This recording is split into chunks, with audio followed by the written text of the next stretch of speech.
En este video vamos a analizar la situación problema de la materia de fundamentación de la estructura, la cual es un derrame de un ducto de Pemex ocurrido en Cadereyta, Jiménez, Nuevo León.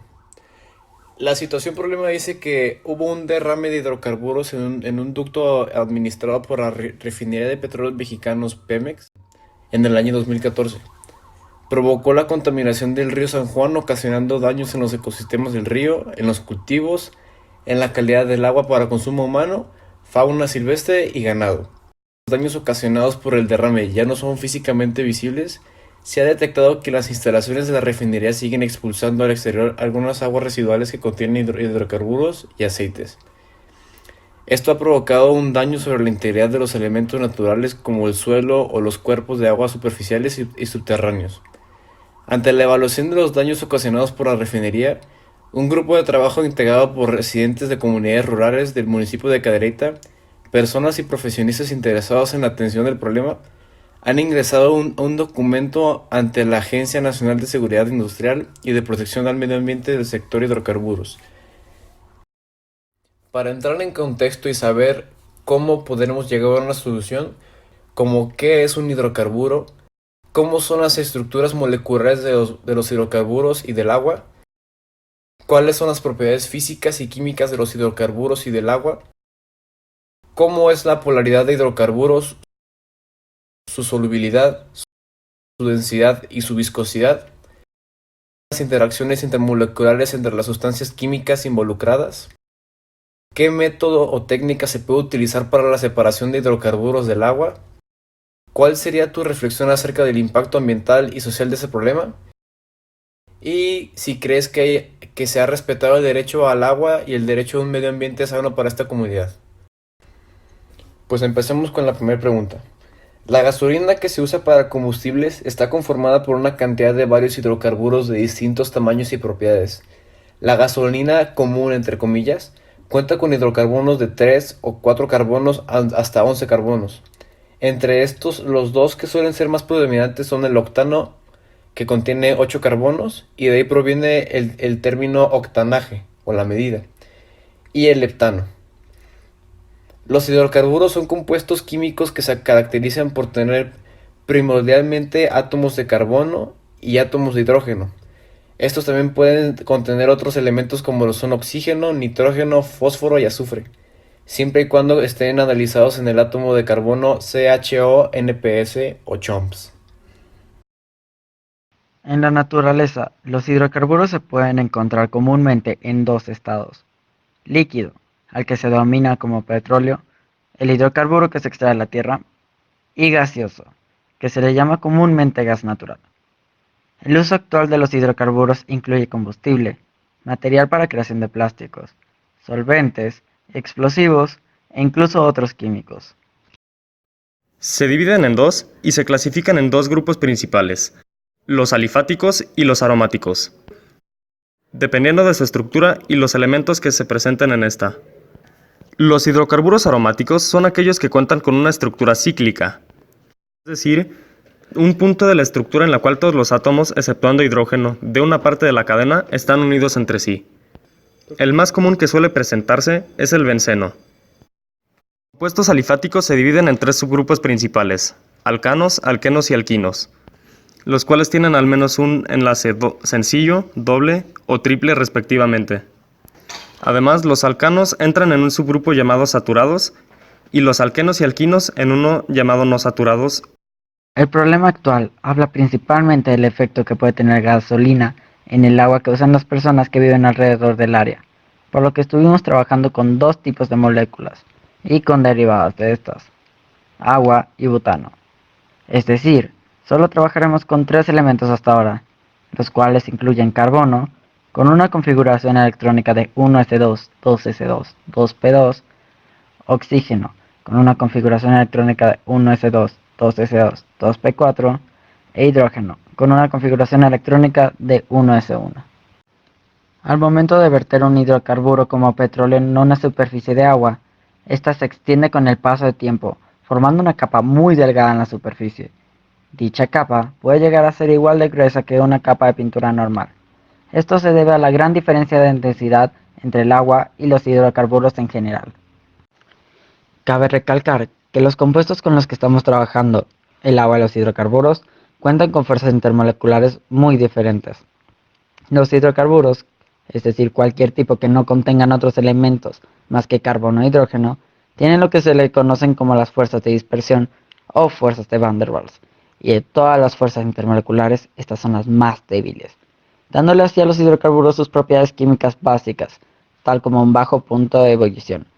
En cambio, el agua cuenta con las fuerzas intermoleculares conocidas como puentes de hidrógeno, las cuales ocurren entre un átomo de hidrógeno y otro átomo ya sea de flúor, oxígeno o nitrógeno, así como las fuerzas dipolo-dipolo, en las cuales se utilizan los iones parcialmente cargados para unirse, y las fuerzas de dispersión. Al contar con las tres fuerzas intermoleculares, el agua queda claro como un solvente sumamente útil y fuerte, así como otras características como un punto de ebullición alto y una gran tensión superficial. Esto es importante, ya que el requisito para que un compuesto se pueda disolver en agua es que el soluto debe de ser polar.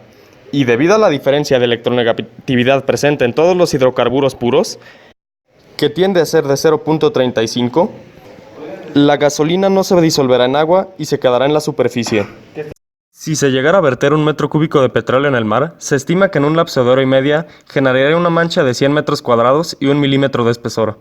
Una parte del petróleo en el agua sufre de fotooxidación, es decir, que sus propiedades químicas y físicas cambian debido al contacto que tiene con el oxígeno en el aire y con la luz solar. Su afectación en el ecosistema depende en gran parte de su densidad, ya que de esto depende qué porcentaje del hidrocarburo se queda en la superficie, qué porcentaje se evapora y qué porcentaje se hunde en el agua. Cabe destacar que el agua de mar tiene una mayor densidad que el agua de río. Cuando ocurre un derrame dentro del mar, las primeras horas son cruciales para contenerlo y evitar daños al ecosistema. Es por eso que se deben colocar barreras casi de inmediato, para contener en un área controlada los hidrocarburos. Posteriormente, se debe utilizar algún método para poder contenerlo y eliminar el problema. Uno de ellos es colocar una bomba y por medio de vacío capturar los contaminantes. Otro método eficaz, pero controversial, es la combustión. Al incendiar los hidrocarburos se elimina hasta 95% de estos. Sin embargo, daña los contaminantes a la costa, pues estos terminan siendo enterrados en la arena y posteriormente regresan al ecosistema y dañan severamente a la flora y la fauna de las costas. En ocasiones, lo mejor es dejar que el oleaje y la condensación y las corrientes eliminen estos contaminantes, pues es difícil acceder al área dañada. Pero los avances en la biotecnología han ayudado a crear organismos capaces de metabolizar los contaminantes en compuestos mucho más simples y fáciles de eliminar. El impacto del derrame de hidrocarburos en el océano tiene efectos tanto a corto como a largo plazo. Esto se debe al largo y complicado proceso que los hidrocarburos deben sufrir para que se descompongan y su efecto en el medio ambiente marino sea inexistente.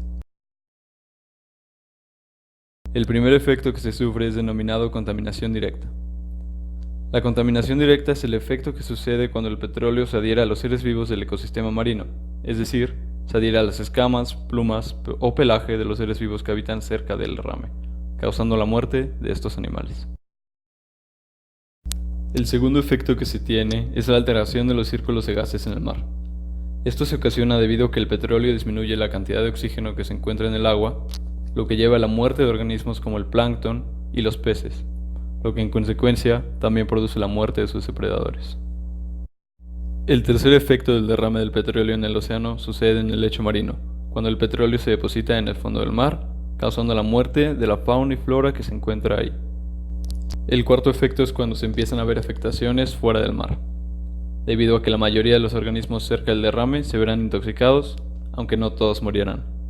Pero aquellos que sobrevivan continuarán siendo parte del ciclo de alimentación de su ecosistema, así intoxicando a otras especies e incluso a los seres humanos.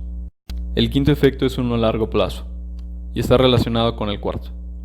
Este es cuando se juntan los efectos que ha sufrido el ecosistema que sufrió el derrame y cambia la forma de vida en él. Esto es cuando las fuentes de alimentos son destruidas en su totalidad, el comportamiento de los organismos del ecosistema cambia, los ciclos de fertilidad y la tasa de muerte y nacimiento se desbalancean. El sexto y último efecto es el que sufren los organismos que se involucran con el sitio del derrame, pero que no se han visto directamente afectados. Estos organismos pueden ser aquellos que usan rutas migratorias en su ciclo de vida, las cuales ahora se ven afectadas, desorientando a estos organismos, causándoles incluso la muerte. Es la afectación a terceros. Mi nombre es Oscar y con este reto aprendí a valorar la gran afectación química que tiene un derrame de petróleo, ya que yo solo conocía los efectos físicos y cómo utilizando la química como base podemos solucionar este tipo de catástrofes. Mi nombre es Diego Rull y, en conclusión, debido a que los hidrocarburos son compuestos en su mayoría no polares, no se disolvieron en el agua. Sin embargo, se quedaron en su superficie y algunos de mayor densidad se fueron hasta el fondo, dañando a la diversidad de vida de distintas formas. Es imprescindible actuar al poco tiempo del derrame, ya que los hidrocarburos se esparcen rápidamente, obviamente conteniendo el perímetro y los diversos métodos que incluyen incendiarlo o microorganismos que los descomponen.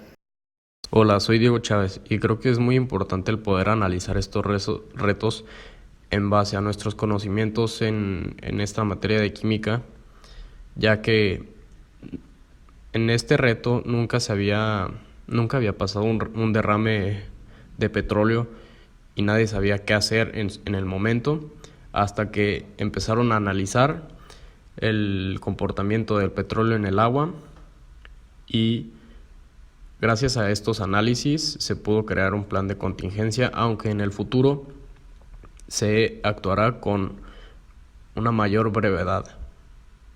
Y es muy importante para así reducir el impacto ambiental. Mi nombre es Enrique Espinosa y con este reto pude ver la importancia y las aplicaciones de la química en la vida real. Con el reto pude aprender las formas en las que la química puede ayudar en situaciones de la vida real como el derrame de petróleo en el mar, cómo puede ayudar a prevenirlo en el futuro y cómo puede ayudar a solucionar problemas actuales. Comparando lo anteriormente visto, que tiene que ver con las fuerzas intermoleculares, las fuerzas intramoleculares, la estructura molecular y las propiedades que éstas le dan a los hidrocarburos, nos dimos cuenta que los hidrocarburos son muy dañinos para lo que sería cualquier cuerpo de agua, sea salada o sea dulce. No solo esto, pero también nos dimos cuenta que una vez los hidrocarburos se encuentran en una superficie de agua, no existe una forma ni fácil, ni eficiente, ni confiable de lo que sería poder separarlos. Es decir, que si queremos de verdad evitar dañar el medio ambiente con derrames de petróleo, la mejor acción que se debe tomar es aquella de cerciorarse que los ductos y que todo lo que tiene que ver con fugas tenga el mínimo riesgo posible.